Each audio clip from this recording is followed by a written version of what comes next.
Today we're going to take a look at classroom management. When we're taking a look at classroom management, we want to focus on control. So what is control in the classroom? Really, all control is the capacity to cause someone to choose what you want them to do. That's all control is. It's not about being able to force the students to do something. It's about getting the students to do what you want them to do as a teacher. So, as I just stated, control is not force. When you try to force the students to do something, it's going to lead to power struggles. Teaching is not a dictatorship. The teacher is in control. There's a difference between being in control of the classroom and being a dictator. And when you try to force the students to do something, it can lead to power struggles with the students.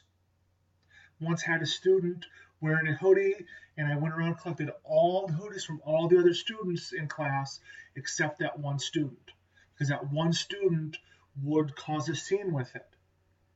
And within a minute, the student took off her hoodie and handed it to me and then asked me why I didn't ask her. I didn't ask her to do it,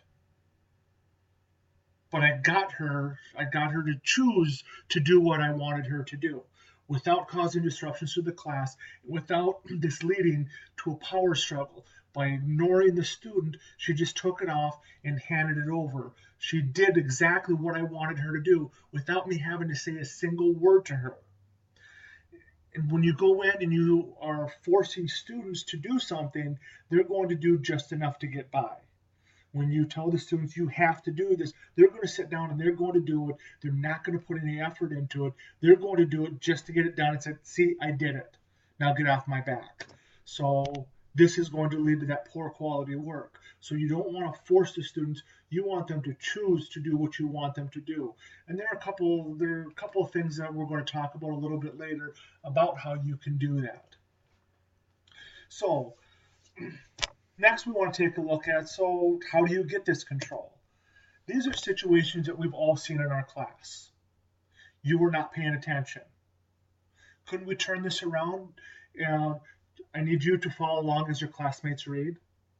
You are not completing the drill. The drill is posted. You need to complete the drill. You have to think about the tone of voice that you're using with this as well. The next situation, why are you not doing the work? I need you to read the handout and complete the graphic organizer.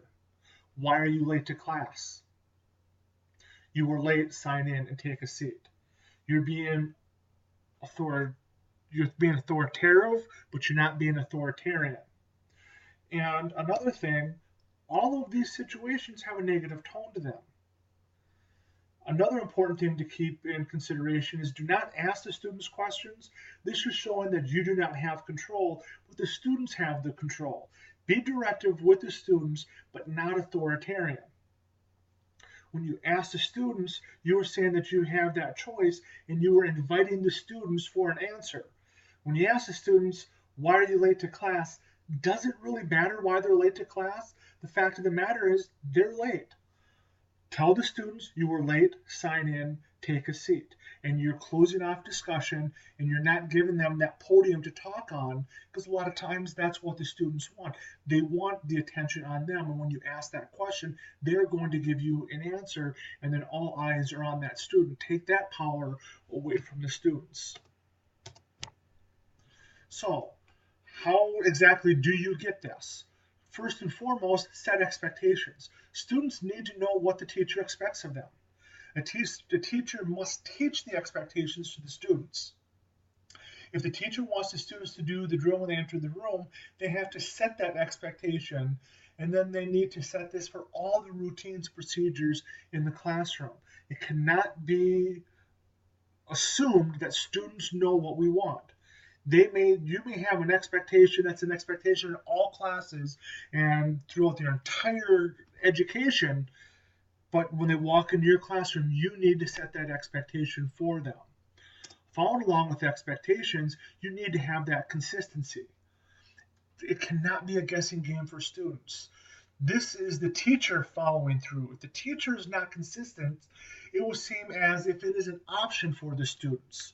If you have assigned seats, The students must sit in their assigned seats at all times.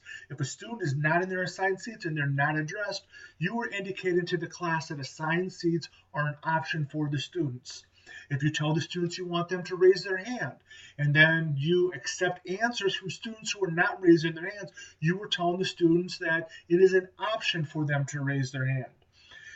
You have that expectations that students must be to class on time.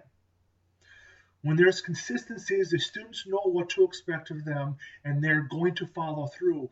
Why do you think there are some teachers who do not have students coming late to class?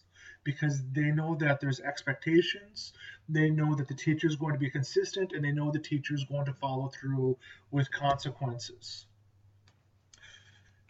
Next, when you're talking about building relationships, when you have built a relationship with the students will want to work harder for you. They want to make you happy. Ideally, this is not how we want education to work, but realistically, that's what happens. When you have that student who gets upset because they got a bad grade or they came late to your class, they feel bad about it. They want you as their teacher to be happy. They want you to be proud of them because you've built that relationship. And that's one of the areas where you can really help get that control of that classroom when you have relationships with several of the students. And this also goes when you're talking about students who do poorly in all classes except for one. They cause problems in all classes except for one. Teachers can only get the student to write 2 or 3 sentences in another class, and they write an entire page in a different class. This is all about those relationships that are being built with the students.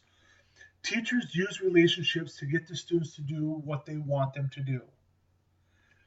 You can use simple phrases. Once you've built some of those relationships, you can do better at, I am disappointed, I am proud of you. These types of things, when you get that relationship, then you have that control with that student because you're going to get them to do what you want them to do. When you're talking about language and communication, language used with students, keep it academic, but yet mix in with student terminology. Make sure you avoid the condescending and negative language in class. When you're talking about this language, you want them to look at you as being the teacher. If you're one that's always using the student terminology and student language all the time, they're not going to look at you as being that teacher. They're not going to look at you as being that authority figure and having that control in the classroom. So you want to be careful with that. But yet, at the same time, you do want to mix in that student terminology to show the students that, yes, I do understand you. And you really want to make sure that you're avoiding that condescending negative tone. The students are going to look at that and they're going to look down upon you, not only the student who you're speaking to, but the other students in the class as well. And when you're talking about communication, be specific with the students. Tell them exactly what you want. Telling the students calm down. Do the students know what calm down really means? Tell them exactly what you want them to do. Keep it positive. Don't tell the students what they are not doing. They already know what they're not doing. Tell them what they should be doing. You are following along as the students are reading. You need to write a thesis statement. You need to read the handout and complete the graphic organizer. These types of things. Telling the students it's positive, it's directive, and you're telling the students exactly what you want of them.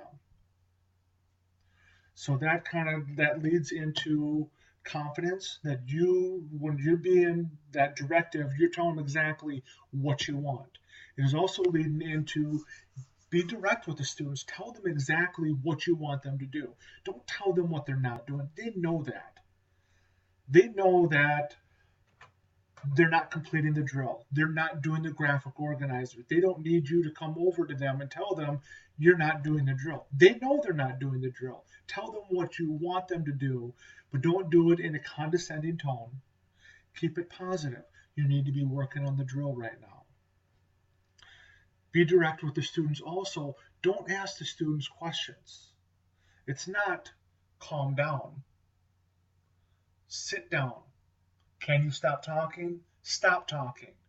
You don't need to yell. Just be direct. Think about the tone of your voice and your body language. It is not challenging the students, but rather telling the students exactly what you want them to do.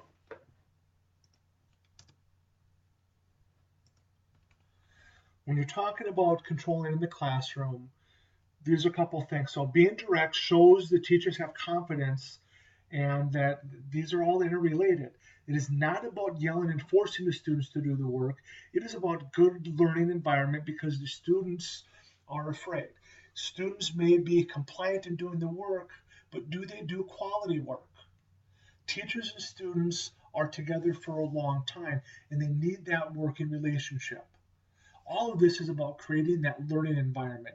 If there is chaos in the classroom, it distracts the students and will prevent the students from learning.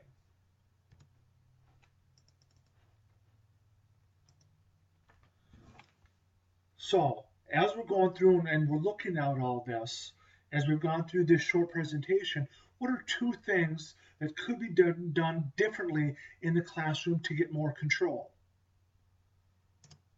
And then secondly, what are potential barriers that need to be addressed or overcome so that you can have that control in the classroom to show that you have that good classroom management?